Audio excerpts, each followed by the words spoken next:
አንዳንዴ ደግሞ እንደዚህ አይነት ነገር ያጋጥመናል። አንዳንድ ሰዎች ስላላችሁ ነገር ይወዷቸዋል። መብራቱ ሲበራ አብረዋችሁ ይቆያሉ። ነገር ግን መብራቱ ሲጠፋ እነሱም ይጠፋሉ። የዛሬው ታሪካችን ገንዘብ በነበረበት ጊዜ አብረው ቆይታለች። ነገር ግን ገንዘቡ ሲጠፋ እሷም ጠፋች።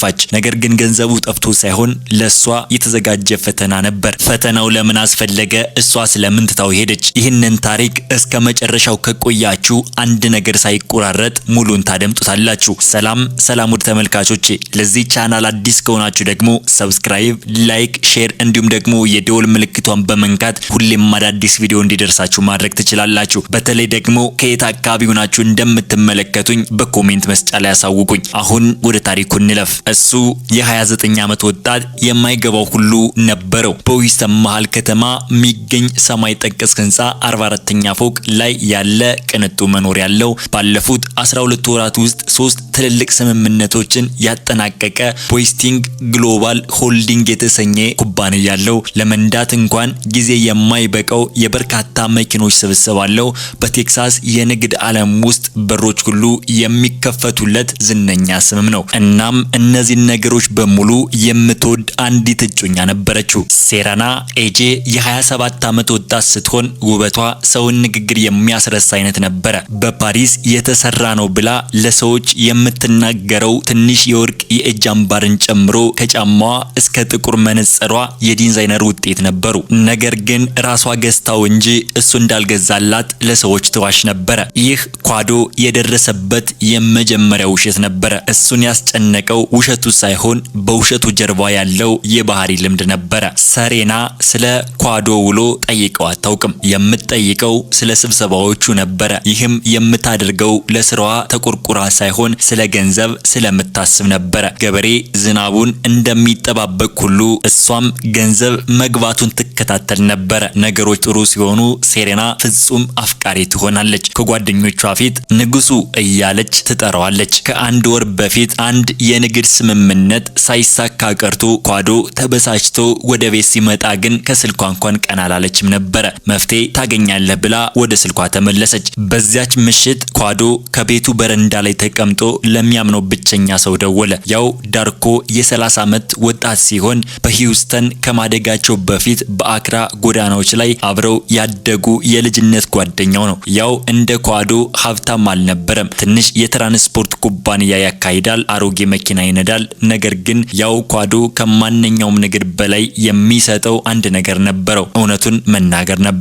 ኳዶ እሷ አንተን አትወድህም አለው። ያው ኳዶ ዝም አለ። ለ2 ዓመታት ስታዘባት ቆይቻለሁ። የምትወደው ያለህን ነገር ነው፣ ፎቁን፣ መኪናውን እና ደግሞ የሱ ባል ነኝ እያለች ስላንተ ማውራት ትወዳለች። አንተን ግን በፍጹም አትወድህም። እንዴት ትላለህ ብሎ ጠየቀው። ጓደኛውም እንግዲያውስ ፈትናት፣ ሁሉንም ነገር እንዳጣህ አስመስል፣ ምን እንደምትሆን እያት፣ ገንዘብ ሲጠፋ ማንነቷን ታየዋለህ። ኳዶ የሂውስተን ከተማ መብራቶችን እየተመለከተ አሰበ።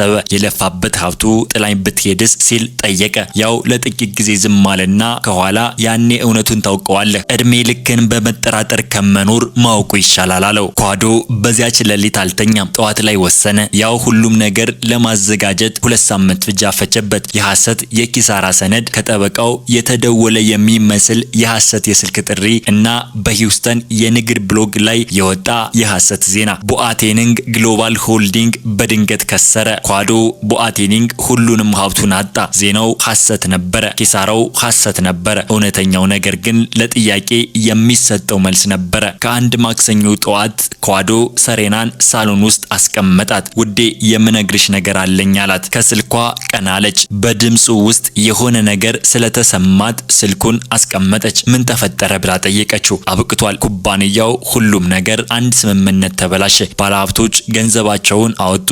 ባንኩ ብድሩን እየጠየቀ ነው። ይህን ቤት፣ መኪናዎችን፣ ኩባንያውን፣ ሁሉንም ነገር ላጣው ነው አላት። ፊቷን በትኩረት ተመለከተ። ለ2 ሰከንድ ያህል ምንም አልተለወጠም። ከዚያ ግን ሁሉም ነገር ተቀየረ። አይኖቿ ወደሱ ሳይሆን ወደ ክፍሉ፣ ወደ እቃዎቹ ለ4 ወራት ዲዛይን ስታደርገው ወደ ነበረው ወጥ ቤት ተቅበዘበዘ። ሁሉም ነገር ሲባል ግን ምን ማለትህ ነው አለችው። ማለቴ ሁሉም ነገር ነዋ ሴራና ብሎ መለሰላት። መራቅ ሊኖርብኝ ይችላል፣ መሸጥም ሊኖርብኝ ይችላል። ምን መሸጥ? ይሄን እያለች የክፍሉን በእጆቿ አማተረች። ኳዶም ቀልድህን ሊሆን ይችላል ቁም ነገሬን ነው ብሎ መለሰላት። እና ምን የሆነ አፓርታማ ውስጥ ነው የምንኖረው የሆነ ባለ 2 መኝታ ቤት ሳጥን ውስጥ ምናልባት ነገሮችን እስካስተካክል ድረስ። እሷም ተነስታ ወደ መስኮቱ ተራመደች። እጆቿን አጣጥፋ ከተማዋን የምታየው ኳዶም በገነባው ኩራት ሳይሆን ሊያጣው የደረሰው ሰው የሚያየው አይነት እይታ ነበረ። እንዴት እንዲህ እንዲሆን ፈቀድ ካለችው እንዴት ልረዳህ እችላለሁ አላለችውም። ይሄን እናልፈዋለን ወይም ደግሞ አንተ ጋር ነኝ አላለችውም። እንዴት እንዲህ እንደሆነ ፈቀድክ ብቻ ነበር ያለችው። እኔ እንዲሆን አልፈቀድኩም ሴራና ንግድ ማለት ብላ ሳይጨርስ ያ ስምምነት አደገኛ እንደሆነ ነግሬሃለሁም ብላ መለሰችለት። እውነታው ግን ምንም አልነገረችውም ነበረ። ስለ ስምምነቱ ምንም እንኳን አታውቅም ነበረ። እሺ እቅዱ ምንድነው ብላ ጠየቀች። ልታስተካክለው ነው ወይንስ እንዴት ነው ብላ ጠየቀችው። እየሞከርኩ ነው ብሎ መለሰላት። መሞከር በቂ አይደለም ኳዶም፣ እኔ እንደዚህ መኖር አልችልም። ንግግሯ አቋረጠ። ነገር ግን ኳዶም ያልተናገረችውን ሰምቷል። እንደ ተራ ሰው መኖር አትችልም። ሰማይ ጠቀስ ፎቅ፣ ሹፌሮች እና ከፓሪስ የመጡ የእጅ ጌጦች በሌሉበት መኖር አትችልም። ራሷን ሰብሰብ አድርጋ እጁን ነካችው። ውዴ ይቅርታ ደንግጬ ስለሆነ ነው። አብረን መፍትሄ እንፈልጋለን። ነገር ግን አይኖቿ ሌላ ነገር ይናገሩ ነበረ። አይኖቿ ቀድሞውኑ ስሌት ውስጥ ገብተዋል። በሚቀጥሉት 2 ሳምንታት ውስጥ ሴራና ማንነቷን በጥቂቱ ገለጠች። በመጀመሪያው ሳምንት አጋዥ መስላ ነበረ። 1 ጊዜ ምግብ አበሰለች፣ 2 ጊዜ እንደምትወደው ነገረችው። ከጠበቆቹ ጋር ከዋለበት ድካም ሲመለስ አቀፈችው። ነገር ግን እሱ እንዲሰማት የማይፈልጋቸውን 3 የስልክ ጥሪዎችን አደረገች። ስልኳ ሲጠራ ከክፍል ውስጥ መውጣት ጀመረች። ቅናሽ ስላለ ነው በማለት አዳዲስ እቃዎችን ገዝታ ማስቀመጥ ጀመረች። በሁለተኛው ሳምንት ጭምብሉ በፍጥነት ወለቀ። ኳዶም ላናግርህ ፈልጋለሁ ምንድነው ብሎ ጠየቃት። ጓደኛዬ አካ ትርፍ ክፍል አላት። ነገሮች እስኪረጋጉ ድረስ ለጥቂት ጊዜ እሷ ጋር ብቆይ ይሻላል አለችኝ። ኳዶም ትኩር ብሎ አያት። ልትለቂ ነው ብሎ ጠየቃት። የለም መልቀቅ ሳይሆን ትንሽ ራቅ ልበል ብዬ ነው። ብዙ የሚጨናነቅብህ ነገር አለ። እንቅፋት መሆን አልፈልግም አለችው። አንቺ እጮኛዬ ነሽ ሴሬና፣ እንዴት እንቅፋት ትሆኝኛለሽ? መልስ አልነበራትም።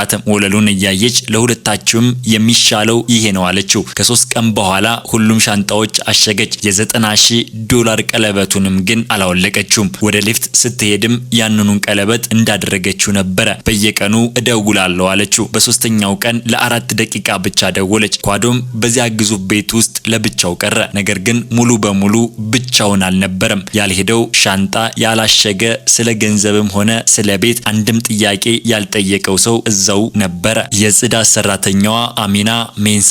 አሚና የኳዶም የቤት ሰራተኛ ሆና ለ14 ወራት ሰርታለች። የ24 ዓመት ወጣት ስትሆን ጋናዊና አሜሪካዊ ናት። ዝምተኛ፣ ስራዋን በጥንቃቄ የምትወጣና ሁሉንም ነገር አስተውላ ምንም የማትናገር አይነት ሰው ነበረች። በሳምንት 3 ቀን ቤቱን ታጸዳለች። ልብሳቸውን በቀለም ትለያለች። ወጥ ቤቱን ታጸዳለች። በረንዳ ላይ ያሉትን አበቦች ታጠጣለች። ልብሳቸውን የሚታጠፉበት መንገድ ልክ እናቱ እንደምታጥፍለት ነበረ። ኳዶም ብዙ ጊዜ አያስተውላትም ነበር። እሷም እንደ ግድግዳው አካል ሆና መታየትን ትመርጣለች። ነገር ግን ሴራና ከሄደች በኋላ ቤቱ ባዶና ቀዝቃዛ ሆነ። ነገር ግን አሚና ይህንን ተረዳች። ሴራና በወጣች ማግስት ጠዋት ካሄድ ቁርስ ተዘጋጅቶ አገኘ። እንቁላል፣ ዳቦ፣ ትኩስ ጭማቂና በጥሩ ሁኔታ የታጠፈ የወረቀት ሶፍት። አሚና ይህን ማድረግ አይጠበቅብሽም፣ የስራሽ አካል አይደለም አላት። እሷም አውቃለሁ አለችና ወደ ስራዋ ተመለሰች። ኳዶም ያላወቀው ግን ህይወቱን ሙሉ በሙሉ የሚቀይረው ነገር ልታደርግለት መሆኑን ነበረ። በሁለተኛው ቀን ጠዋት ሁኔታው እንደገና ተደገመ። በዛ ጊዜ እናቱ ታዘጋጅለት የነበረውን አይነት ቀርቧል። ጭስጭስ የሚል መዓዛ ያለው ቲማቲም በደንብ ተቀቅሎ ዳርዳር ጠቆር ያለ እጅግ የሚጣፍጥ ምግብ ነበረ። አሚና ይህን እንዴት አድርገሽ እንደምትሰሪው እንዲታወቅሽ ሲል ጠየቃት። እሷም ትከሻዋን ሰበቅ አድርጋ አያቴ ናት ያስተማረችኝ፣ ያንተን ጣዕም ልክ እንደሷ ነው። እናትህ ስትመጣ ፍሪጅህ ውስጥ ያስቀመጠችውን እቃዎች አይቻለሁ፣ ያው አንድ አይነት አሰራር ነው አለችው። ኳዶ ቁጭ ብሎ በላ። ባለፉት 6 ቀናት ውስጥ በበላው የመጀመሪያው እውነተኛ ምግብ ነበረ። በሚቀጥሉት 2 ሳምንታት ውስጥ አሚና ዝም ብላ አልቀረችም። መገኘቷ የተለየ ትርጉም መስጠት ጀመረ። አሁንም ታጸዳለች፣ ልብስ ታጥፋለች፣ ነገር ግን ማስታወሻዎችንም መተው ጀመረች። ሴራና በ2 ዓመት ውስጥ አንድም ቀን ያላደረገቻቸውን ትናንሽ ነገሮች አሚና አደረገቻቸው። አንድ ምሽት ኳዶ ወደ ቤት ሲመለስ አሚና አሁንም እዛው ነበር። ነበረች። ከምሽቱ 2 ሰዓት አልፏል። ብዙውን ጊዜ በ11 ሰዓት ትሄድ ነበረ። ለምን እስካሁን እዚህ ቆይሽ ሲል ጠየቃት። እሷም ባለፈው ሳምንት ስለ ኩባንያው ከጠበቃህ ጋር በስልክ ስታወራ ሰምቼ ነበር አለችው። ኳዶ ደነገጠ። ዝርዝር ነገር አልጠይቅህም አለችው በፍጥነት። ብቻ አሁን ነገሮቹ ከባድ እንደሆኑ ብህ አውቃለሁ እና ዛሬ ማታ የሆነ ነገር መብላትህን ማረጋገጥ ፈልጌ ነው አለችው። ጠረጴዛው ላይ የተጠበሰው ዶሮና ሩዝ እንዲሁም ደግሞ በትንሽ ሳህን የተከተፈ ፍራፍሬ ነበረ። አሚና በእውነት ይህን ማድረግ አይጠበቅብሽም ነበረ፣ እንደማይጠበቅብኝ አውቃለሁ አለችው በቀጥታ አይኑን እያየችው። ባለፉት 14 ወራት ውስጥ ለመጀመሪያ ጊዜ አይን ላይን መገጣጠሙ ነው። ግን አንተ ጥሩ ሰው ነህ። ጥሩ ሰዎች ደግሞ በየምሽቱ ለብቻቸው መብላት የለባቸውም። ቦርሳዋን አንስታ ወደ በሩ አመራችና ወጣች። ኳዶ እሷ ካዘጋጃቻቸው ምግብ ፊት ለፊት ለረጅም ጊዜ ቆመ። የታጠፈውን ማስታወሻየና ለረጅም ጊዜ ተሰምቶት የማያውቀው ነገር ተሰማው። መታየት ለገንዘብ ለስሙ ወይም ደግሞ ለዝናው ሳይሆን ምንም እንደሌለው ለምታስበው ሰው ደግ መሆን ምንም ጥቅም እንደማይሰጣትና ለምታውቀው ሴት ማንነቷን ብቻ ታይቷታል። በማግስቱ ኳዶ ለጓደኛው ለያው ደወለና ያውም ፈተናው እንዴት እየሄደ ነው ሲል ጠየቀው። ሴራና ካልደወለች 9 ቀናት ሆኗታል። ቤቷን የምታጸዳው ልጅ ግን መስራት የማይጠበቅባትን ቀን ከምሽቱ 2 ሰዓት ላይ ጀሎን ራይስ ሰርታ አቀረበችልኝ አለው። ጓደኛው ያውም ዝም አለና መሳቅ ጀመረ። የፌዝ ሳቅ ሳይሆን ግልጽ የሆነ ነገር ግን በመጨረሻ ሲታወቅ የሚመጣ ሳቅ ነበረ። ኳዶ በኪስህን ቦርሳ ከምትወድ ሴት ጋር 2 ዓመት አሳልፋል። ላለፉት 14 ወራት ግን አንተን የምታይ ሴት ቤትህ ነበረች። አንተ ግን አሁን ገባህ። አይንህን ግለጥ ወንድሜ አለው። አሚና ምንም ለሌለው ሰው ስታበስል፣ ሴራና ግን ሁሉንም ነገር ያለውን ሰው እያደነች ነበረ። እሱን ለማግኘት በትክክል 12 ቀን ብቻ ነው የፈጀባት። የሴራና አዲሱ ሰው ቪክቶር ይባላል። ፓሪሽ መኪና ይነዳል፣ በሪል ስቴት ውስጥ ይሰራል እና ክሬዲት ካርድ የለጠፈበት የሚመስል ፈገግታ አለው። ሴራና እሱን ያገኘችው በሂውስተን ከተማ በሚገኘው የመዝናኛ ቦታ ነበረ። ነገር ግን ኳዶ የሰጣታንም $90,000 ቀለበት አሁንም አላወለቀችውም። ለኳዶ ፍቅር ስላላት ሳይሆን የያዘችው ውድ ነገር እሱ ስለሆነ ሌሎችም ወንዶች በተለየ አይን እንዲያዩት ስለሚያደርግ ነው። ቪክቶር ቀለበቱን ወዲያውኑ አስተዋለ። ይህ ትልቅ ድንጋይ ነው አላት። ሴራና ፈገግ ብላ የቀድሞ ፍቅረኛዬ ገንዘብ ነበረው የሚለው ቃል ትኩረት ይሰጠው አለችው። ኳዶ ቀድሞውኑ የሞተ ይመስል አብረው ያሳለፉት 2 ዓመት ተጠናቆ የተቀመጠ ምዕራፍ እንደሆነ አድርጋ ተናገረችው። በአንድ ወር ውስጥ ሴራና በቪክቶር ፓሪሽ መኪና ውስጥ ፎቶዎችን ትለጥፍ ጀመረ። ጓደኛው ያውም ለኳዶ ፎቶ ላከለት። ደህና ነህ ሲል ጠየቀው። በጣም ደህና ነኝ አለ ኳዶ። እርግጠኛ ነህ? አንተን ቀለበትን አድርጋለች ለሌላ ሰው መኪና ውስጥ ናት። ኳዶም እኔ ከደህና በላይ ደህና ነኝ። አሁን ሁሉም ነገር በግልጽ አየሁት አለው። ሰሬና ለአዲሱ የቅንጦት ህይወቷ ስትዘጋጅ ካድሮ ፔንስ ሃውስ ውስጥ ግን ሌላ ጸጥ ያለና እውነተኛ ነገር እየተከሰተ ነበረ። አንድ ምሽት ኳዶ ወደ ቤት ሲመለስ አሚና ወለል ላይ ተቀምጣ ስታለቅስ አገኛት። የምታለቅሰውም ማንም ሰው እንዳይሰማት አፏን ይዛ ነበረ። አሚና ስትሰማ ደንግጣ ተነሳች። ይቅርታ አድርግልኝ ሚስተር፣ አሁን ትመጣለህ ብዬ አላሰብኩ ነበረ። ምን ሆነሻል ብሎ ጠየቃት። ምንም ደህና ነኝ አለችው። የኩሽናዬ ወለል ላይ ተቀምጠሽ እያለቀስሽ ደህና ነኝ አይባልም አላት። ለረጅም ጊዜ አሰበችና ቆየች። ከዚያም በጣም የከበደ ነገር ተሸክማ ዝላ እንደወደቀች ሴት ቀስ ብላ ተቀመጠች። ታናሽ ወንድሜ ኮፊ 17 ዓመቱ ነው። ለኮሌጅ ዝግጅት ፕሮግራም ተቀባይነት አግኝቷል። በጣም ጥሩ ትምህርት ነው፣ ግን ክፍያው $2800 ነው። እናቴ መክፈል አትችልም፣ እኔም አልችልም። በየወሩ ወደ ቤት ገንዘብ ልካለሁ። አሁንም ግን ምንም አልቀረኝም። እዚህ ስንት ነው የምትከፈየው ስትጠይቅ አፈረች። በቂ ነው ሚስተር፣ በደንብ ትከፍለኛለህ፣ ግን ያንን ገንዘብ የሚጠብቁ ብዙ ሰዎች አሉ። ኳዶ በዚያ ምሽት ሌላ ምንም አላላትም። በማግስቱ ጠዋት አሚና ስትመጣ በውስጡ $2800 ጥሬ ገንዘብና ለኮፊ የተጻፈ ማስታወሻ ነበረበት። አሚና ይዛ እጆቿ እየተንቀጠቀጡ ደረቷ ላይ አጣበቀችው። ከ20 ደቂቃ በኋላ ኳዶ ወደ ታች ሲወርድ እሷ ምንም እንዳልተፈጠረ ሆና ጠረጴዛውን እያጸዳች ነበረ። ነገር ግን አይኖቿ ቀልተዋል። አመሰግናለሁ አለችው ቀና ሳትል። አንቺም ብትሆኚ ለእኔ እንዲህ ታደርጊ ነበር አላት። ወዲያውኑ ማጽዳቷን አቆመችና አየችው። ሚስተር፣ አንተ ሁሉንም ነገር አጣሃል፣ ነገር ግን አቅምህ የማይፈቅደውን ገንዘብ ለገስከኝ ብላ ነገረችው። አንዳንድ ነገሮች ከገንዘብ በላይ ዋጋ አላቸው አሚና አላት። ለረጅም ጊዜ ትኩር ብላየችውና ከዛም ራሷን ነቅንቃ ወደ ስራዋ ተመለሰች። ኳዶ ለመጀመሪያ ጊዜ በጣም ደስ የሚል ፈገግታ ፊቷ ላይ ሲያልፍ አየ። በዚያ ምሽት ኳዶ ለጓደኛው ለያው ደወለ። ፈተናው ጨርሻለሁ። ሴራና ሻንጣዋን በያዘችበት ቅጽበት ወድቃለች። አሚና ግን ሳታውቀው የተቀመጠላትን ፈተና አለፈች።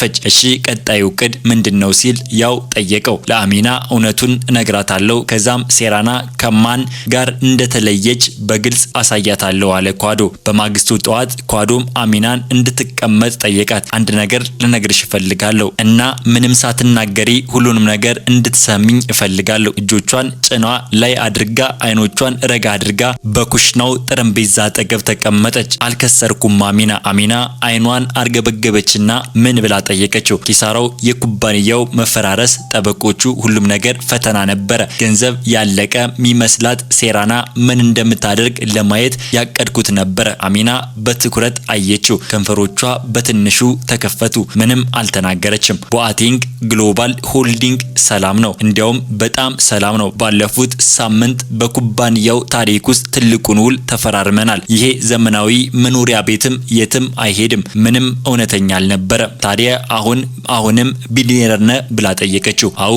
ከመቀመጫው ተነስታ ሁለት እርምጃ ወደ ኋላ ተመለሰች። ፊቷ ተለወጠ። ኳዶም እንደጠበቀው ቁጣ ሳይሆን ህመም ነበር የታየባት። ታዲያ ለኮፊ ያንን ገንዘብ ስትሰጣት አልተቸገርክም ነበር ማለት ነው? ምንም መስዋዕትነት አልከፈልክም ብላ ጠየቀችው።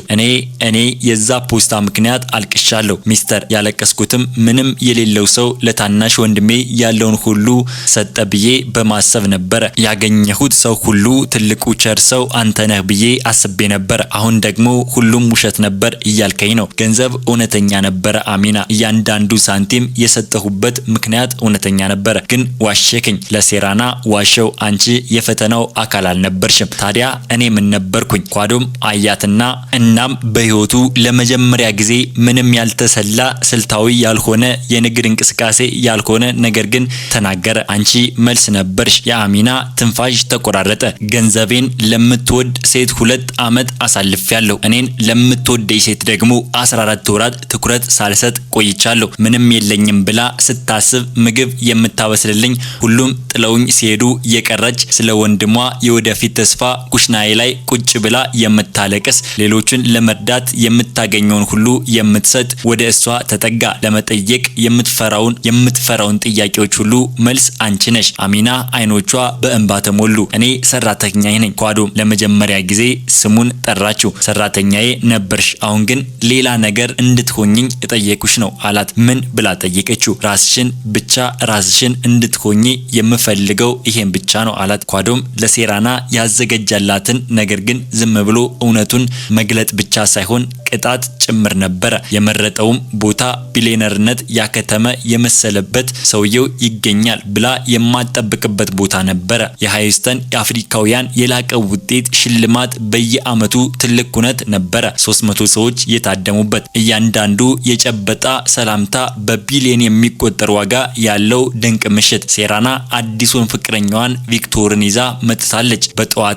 በጣቷ ላይ ያለውን $90,000 ቀለበት አሁንም አለ። ሙዚቃው ሲቀየር በክፍሉ ድባብ በአንድ ጊዜ ተለወጠ። 3 ጥቁር ልብስ የለበሱ የጥበቃ አባላት ገቡ። ከዛም ኳድም ቦአቲንም ገቡ። ሴራና ጥለው የሄደችው ተሸናፊው ሰው አይደለም። ዘመናዊ ጥቁር ታክሲው የለበሰ እጅ ሰዓቱ በመኪናው ዋጋ በላይ የሚያወጣ ባለስልጣን።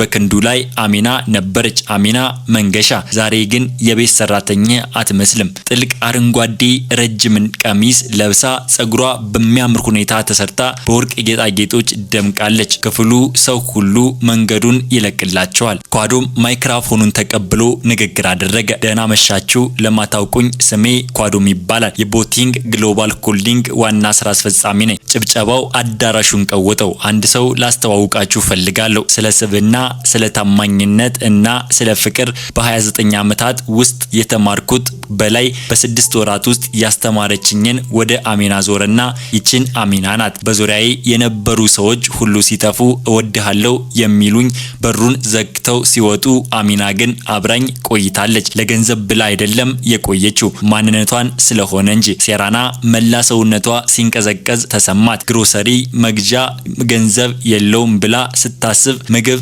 ታበስልለት ነበረ። በጠረጴዛው ላይ ምግብ ብላ የሚሉ ማስታወሻዎችን ትተው ነበረ። ለቤተሰቦቿ የምትልከውን የራሷን ጥቃቅን ሳንቲሞች እሱ ደህና መሆኑን ለማረጋገጥ ትጠቀም ነበረ። እሱ እየተከታተላት እንደሆነ አታውቅም ነበረ። ፈተና መሆኑንም አላወቀችም። እሷ ግን ዝም ብላ ማንነቷን እየገለጸች ነበረ። ካዶም ወደ አሚና ተመለከተ። ክፍሉ በጸጥታ ተዋጠ። የምትፈልጋት ሴት ሙሉ ጊዜን በቤት ውስጥ እንደነበረች ተረዳው። እኔ ግን ለማየት በጣም ታውሬ ነበረ አለ። ክፍሉ በጭብጨባ ተናወጠ። ሰዎች በደስታ ቆመው እያጨበጨቡ አይኖቻቸው ይጠረጉ ነበረ። ከዛም የካዶን አይኖች በክፍሉ ማዶ ሴራናን አገኛት። እሷ ባርጋ ቆማለች። ብርጭቆ በእጇ ይዛለች። ቪክቶር ከጎኗ ነው። በጣቷ ላይ ደግሞ $90,000 ቀለበት አለ። ካዶምም አላዋረዳትም። አያስፈልገውም ነበር። ዝም ብሎ አያት። ለ5 ሰከንዶች ያህል አይን ለአይን ተገጣጠሙ። 5 ረጅም እና የሚረብሽ ሰከንዶች። ከዛም ፈገግ ብሎ ወደ አሚና ዞርና እጇን ሳማት። የክፍሉ ጭብጨባው በረታ። ሴራና ብርጭቆዋን በባሩ ላይ አስቀመጠች። እጇ ይንቀጠቀጥ ነበረ። ቪክቶር መልስ የማታገኝበትን የጥያቄ ስሜት ይመለከታት ነበረ። ያንን ሰው ታውቂዋለሽ እንዴ ብሎ ጠየቃት። ሴራና አልመለሰችለትም። ዞራ ወደ መውጫው አመራች። በፍጥነት የጫማዋ ተረከዝ እየጮኸ ቦርሳዋን በጎኗ ይዛ በጣቷ ላይ ያለውን ቀለበት እንደ ጋለ ብረት እየለበለባት ወጣች። መግቢያው ላይ ስትደርስ ከኋላዋ የግርጌ ድምፅ ተሰማት። ሴራና ቆማ ዞረች። ያው እዚያው ቆማ ነበረ። እጆቹን ኪሱ ውስጥ ከቶ በረታ መንፈስ መልእክቱን እንድትሰጪኝ እፈልጋለሁ አላት። መስማት አልፈልግም አለች። ያው ቀጠለ። ስለሄድሽ አመሰግናለሁ። ለእኔ ያደረግሽልኝ ከሁለት የተሻለ ነገር ቢኖር መሄድሽ ነው። ያው ከጃኬቱ ውስጥ ትንሽ ሳጥን አውጥቶ አጠገቧ ባለው ጠረጴዛ ላይ አስቀመጠው። እናም ቀለበቱን እንድትመልሽልኝ እፈልጋለሁ ብሎ ጠየቃት። ሴራና ሳጥኑን ትኩር ብላ አየችና አይኖቿ በእንባ ተሞሉ። በሐዘን እንባ ሳይሆን ያገኘሽውን ከሁሉ የተሻለ ነገር እንዳጠፋሽውና ከዛም ተጠያቂው ራስሽ ብቻ እንደሆንሽ በእርግጠኝነት ስታውቂ የሚመጣ የእንባ አይነት ነበረ። ቀለበቱን ቀስ ብላ ከጣቷ ላይ አውጥታ ሳጥን ውስጥ አኖረችው። ክዳኑን ዘጋውና የሃይስተን ምሽት ለብቻው እየተራመደች ወጣች። አሚና በረንዳው ላይ ተደግፈች። አሁንም እኔ ያንተ ሰራተኛ ነኝ ካዶም አለችው። አይደለሽም አለና ታዲያ ምንድነው ስትል መለሰች ጠየቀችው። ለኪሱ ትንሽ ሳጥን አወጣ። ሴራና የመለሰችው ቀለበት አይደለም፣ ሌላ አዲስ ቀለበት። በዛውም ቀን ከሰዓት የተመረጠ ነጠላ አልማዝ ያለው ቀለል ያለ የወርቅ ቀለበት ለጉራ ወይም ደግሞ ለታይታ ሳይሆን ግን ልክ እሷ የሚሆን አንቺ የህይወት መልስ ነሽ አላት። አሚና ሳጥኑን አየችና ከዛ እሱን አየች። ከዛም ሳጥኑን ከፈተችው። ቀለበቱ በብርሃኑ ደመቀ። ትንሽ ቀላልና ፍጹም አው አለችው። እንዴት ቃል ብቻ ምንም ማመንታት ምንም መምሰል ዋጋን ተመን ወይም ደግሞ አልማዙን መጠን ሳታይ ዝም ብላ አው አለችው። ካዶ ቀለበቱን ጣቷ ላይ አደረገላት።